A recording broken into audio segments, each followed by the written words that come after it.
Republican Congresswoman Beth Van Duyne of Texas joins us now. So, Congresswoman, do you agree with Senator Kelly? Was it a missed opportunity?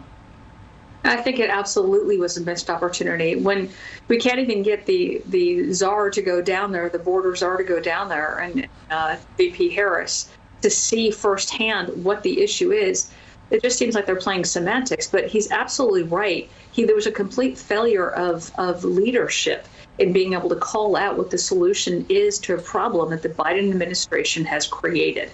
You're seeing hundreds of thousands of people coming in through our borders illegally. Some of those are carrying COVID. Some of those are terrorists. Some of those have records. Some of those have already been sent back to the countries that they came, and they're coming over again.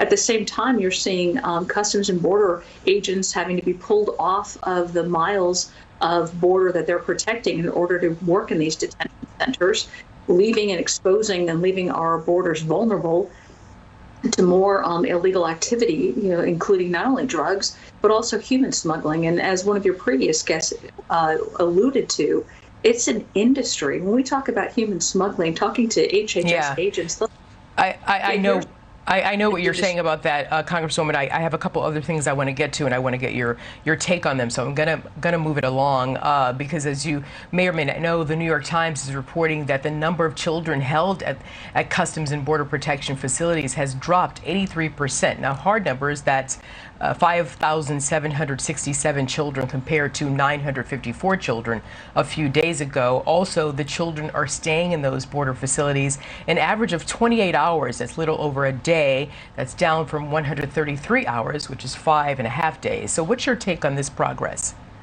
What they're not telling you is what they're doing. It's not because they have fewer unaccompanied minors coming over. It's because they're putting them on buses and they're putting them on planes and they're sending them to a city near you. I went to our Kay Bailey Hutchison Convention Center in Dallas that has 2,300 unaccompanied minors. That's what they're doing. They're opening up these detention decompression centers across the country. And they are putting these folks that are coming over who have not yet been tested for COVID, they're putting them on buses, they're putting them on planes, and they're moving them away from the border. But they are continuing to bring thousands upon thousands in. You look at April numbers where over 200,000 illegal immigrants had been caught or had been missed through CPB.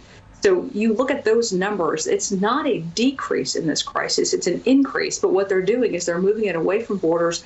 They're moving these unaccompanied minors thousands of miles away from their parents, away from their families, into our country without a plan. It's going to get worse before it gets better. President Biden did urge Congress to pass a comprehensive immigration bill, including protection for dreamers, the young people who have only known America as their home, and asylum for some 11 million undocumented immigrants currently living in the U.S. What are the three crucial items that you think must be included in the bill? And do you think this Congress is up for the challenge of immigration reform? I think it could be if we work in a bipartisan manner, which is what has been offered, but has absolutely not been made sincerely when you see all these bills that are coming out without a single Republican at the table to be able to negotiate. I think it's really important that we have a system where folks who are here illegally can come out, they can pay their fair share of taxes, they can allow those communities to know who they are, where they are. But we also have to make sure that we are protecting our border, which is what we're not doing right now. You have seen this administration through this president. Right. Now, Congresswoman, I'm short on time because I want to focus on your plans or your ideas, because you did say that you think this Congress is up to it. So you started out by telling us what should happen. If you could give me maybe two other items quickly, unfortunately, that you would think should be included in an immigration reform bill. I think you need to protect our borders. You need to get down there and talk to Border Patrol agents, which will tell you exactly the solutions that you need. You need to make sure that we're not incentivizing further illegals to come over and empowering and enriching drug cartels and human smugglers. And you need to keep up with the policies that were in the past, which is the remain in Mexico and first safe country, so that we're avoiding this huge surge at our border. But it's stop incentivizing those folks to come over. Okay. Thank you. I have to go. We'll have to leave it there. Congresswoman Beth Van Duyne, thanks for joining us. Take care. Thank you very much.